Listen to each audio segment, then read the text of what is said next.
ایک اور کالر ہمارے ساتھ موجود ہے. السلام علیکم. السلام علیکم. السلام علیکم. مجھے یاد ہے حج والا. السلام علیکم. السلام علیکم. جی وعلیکم السلام. کون سا بات کر رہے ہیں؟ جی میں فرزانہ نذیر بات کر رہی ہوں بھاول نگر سے. جی فرمائیے فرمائیے. کیسے ہیں میرے بھائی آپ؟ الحمدللہ آپ کی دعائیں.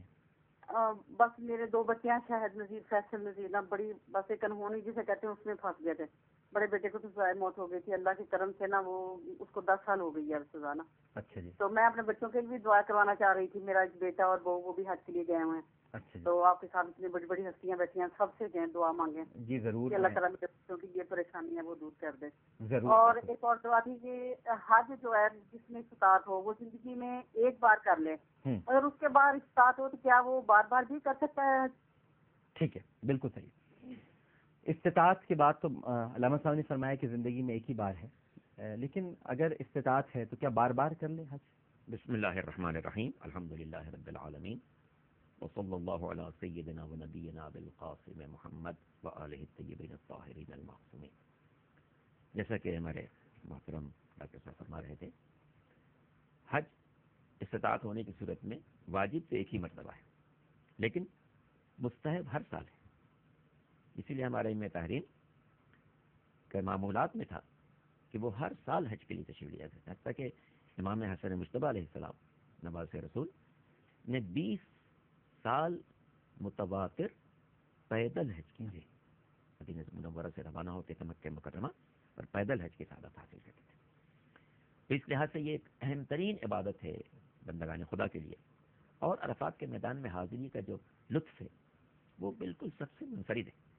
اس میں تو کوئی شک نہیں ہے کہ دعا انسان جہاں مانگے قبول ہوگی، لیکن یہ بات بھی پیش نظر ہے کہ ایک زمان کی خصوصیت ہے، ایک مکان کی خصوصیت ہے. ماہ ذی الحجہ کے ابتدائی 10 دن جو ہیں یہ دعا کے لیے بہت اہم قرار دیے گئے ہیں. مشہور قول کے مطابق جناب موسیٰ علیہ السلام نے ان ایام میں کوہ طور پر جا کے اللہ سے خصوصی مناجات فرمائی ہے، اور ہم لوگ ہدایت کی گئی کہ ان 10 دنوں میں دعاؤں کا خصوصی اہتمام کریں. ہماری جو معتبر کتابیں ہیں ان میں ان 10 دنوں کے لیے بہت اہم دعائیں ہیں. خاص طور سے جو 9 ذی الحجہ ہے اس دن کافی دعائیں، جو سرکار سید الشہداء کی دعائے عرفہ ہے، یا چوتھے امام زین العابدین علیہ السلام کی دعائے عرفہ ہے، پیغمبر اسلام کی دعائیں ہیں، دیگر ائمہ تحریم کی دعائیں ہیں، یہ بہت اہم ہیں. جو لوگ حج کی سعادت حاصل کر رہے ہیں اور اس وقت میدان عرفات میں ہیں ان کو زمان کی فضیلت بھی نصیب ہے، مکان کی فضیلت بھی نصیب ہے. کہ میدان عرفات میں ہے، جو جگہ دعاؤں کی قبولیت کی ہے اس میں بھی وہ تشریف فرما ہے، اور جو دن دعاؤں کی قبولیت کا ہے وہ بھی حاصل کر رہے ہیں. لیکن جو لوگ میدان عرفات میں نہیں ہیں ان کو ظاہر ہے کہ وہ مکان کی فضیلت تو نہیں مل رہی کہ عرفات کے میدان میں جو دعا کی قبولیت ہے، لیکن زمان کی خصوصیت مل رہی ہے. 9 ذی الحجہ کو جو دعائیں ہادیان برحق سے، پیغمبر سے، ان کے اولاد سے منقول ہیں، ان کو انسان جہاں بھی پڑھے گا وہ اس کے لیے انتہائی باعث ثواب ہے. اور یہ دعائیں اتنی اہم ہیں، ہماری بعض کتابوں میں بات لکھی ہوئی ہے کہ چونکہ یہ دعائیں بڑی مفصل ہیں اور بہت طویل ہیں، اور ان کی اہمیت اتنی زیادہ ہے کہ 9 ذی الحجہ کو روزہ رکھنا بھی ثواب ہے، ان دعاؤں کو پڑھنا بھی ثواب ہے. لیکن اگر کوئی شخص محسوس کرے کہ میں اگر روزہ رکھوں گا تو میرے جسم میں اتنی طاقت نہیں ہوگی کہ میں ان ساری دعاؤں کو پڑھ سکوں، تو اس کے لیے حکم ہے کہ نہیں، روزہ مت رکھو، دعائیں پڑھو. ویسے جو شخص ہمت کر سکتا ہو کہ روزہ بھی رکھے اور ان دعاؤں کو بھی پڑھے، اس کے لیے بہت اچھی بات ہے کہ روزہ رکھ کے ان دعاؤں کو پڑھے. لیکن چونکہ ان دعاؤں کی بہت زیادہ اہمیت ہے، اس لیے حکم دیا گیا کہ اگر روزہ رکھنے کی بنا پر تمہارے جسم میں اتنی توانائی نہیں رہے گی کہ تم ان دعاؤں کو پڑھ سکو تو روزہ چھوڑ دینا، دعاؤں کو پڑھنا. تو آج کے دن انسان جہاں بھی ہو رب کی بارگاہ میں مناجات کرے. لیکن جو عرفات میں ہیں ان کو ظاہر ہے کہ جگہ کی بھی فضیلت مل رہی ہے، دن کی بھی فضیلت. آپ نے کہا زمان کی بھی. اور جی جو ہے نا حج فرض زندگی میں ایک ہی ہے جی. نفلی حج ہوگا جتنی بار کرے، اور حج کی فرضیت کے بعد حضور صلی اللہ علیہ وسلم نے صرف ایک مرتبہ حج کیا. بالکل ٹھیک. نفلی حج میرا سارا خراب کر دیا معاملہ. کیوں؟ سوال یہی تھا. آپ نے جواب بتا دیا. لیکن آپ نے تو اس میں پوچھا ہے کتنی بار حج کیا ہے. حج کی فرضیت سے پہلے بھی تو اب انہوں نے آپ حج نے کیا. جواب دے دیا. فرضیت سے پہلے بھی تو حج کیا. کہاں فرضیت کی بات.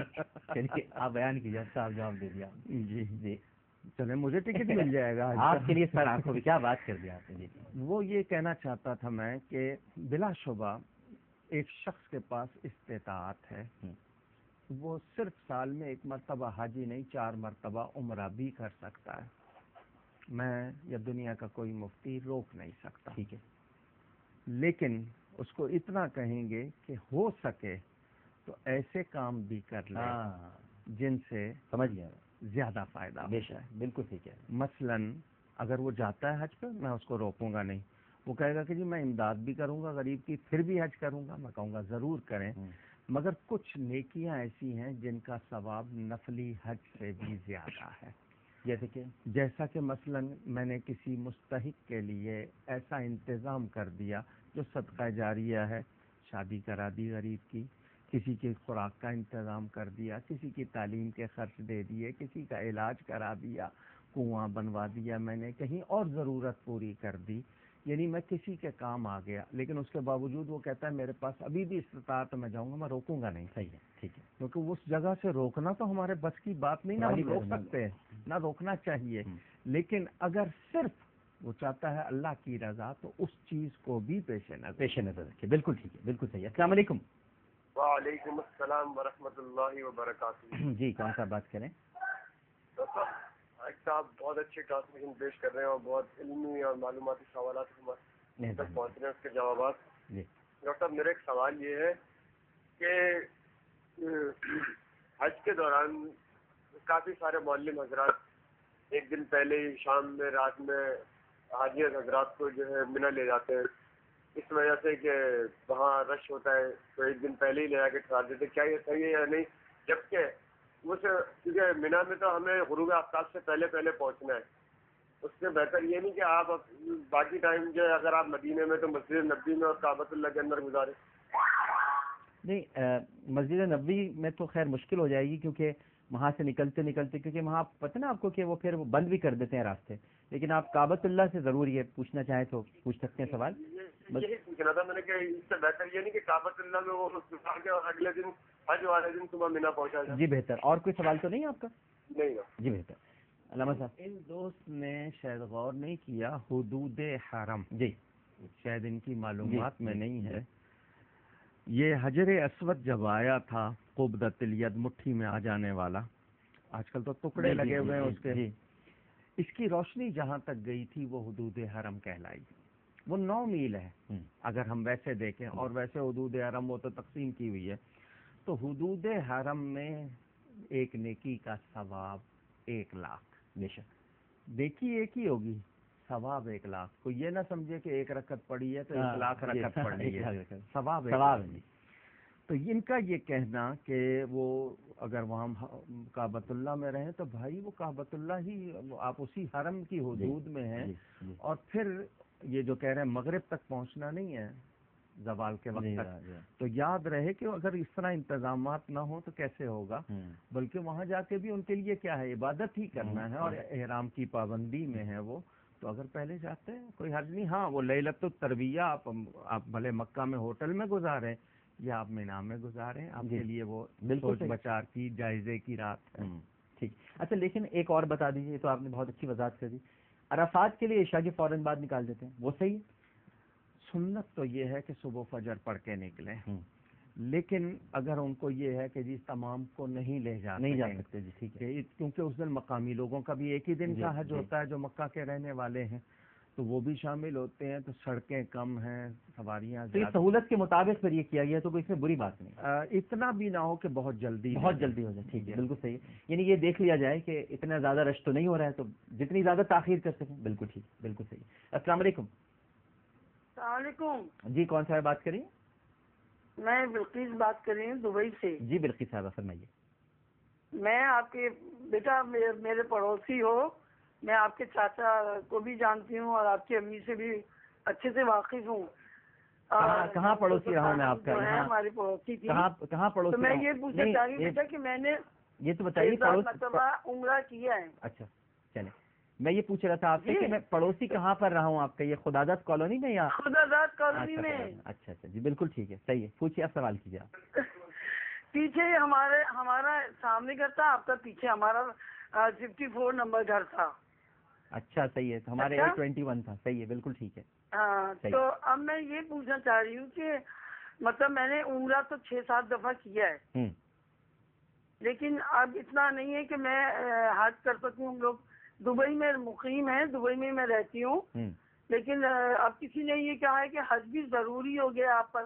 تو میں یہ پوچھنا چاہ رہی ہوں کہ اتنا تو میرے پاس نہیں ہے کہ میں حج پہ جا سکوں. اچھا آپ نے عمرے کیے، حج نہیں کیا آپ نے؟ عمرے کیے آپ نے، حج کبھی بھی نہیں کیا؟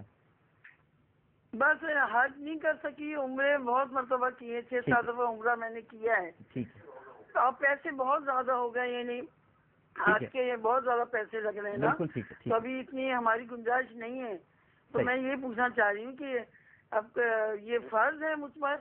بالکل ٹھیک ہے، ہم علامہ صاحب سے اس کے جواب لیتے ہیں. ایک اور کالر ہمارے ساتھ موجود ہے. السلام علیکم. السلام علیکم. ہلو السلام علیکم. وعلیکم السلام. جی جی میں الیاس بات کر رہا ہوں ڈاکٹر صاحب. جناب الیاس صاحب.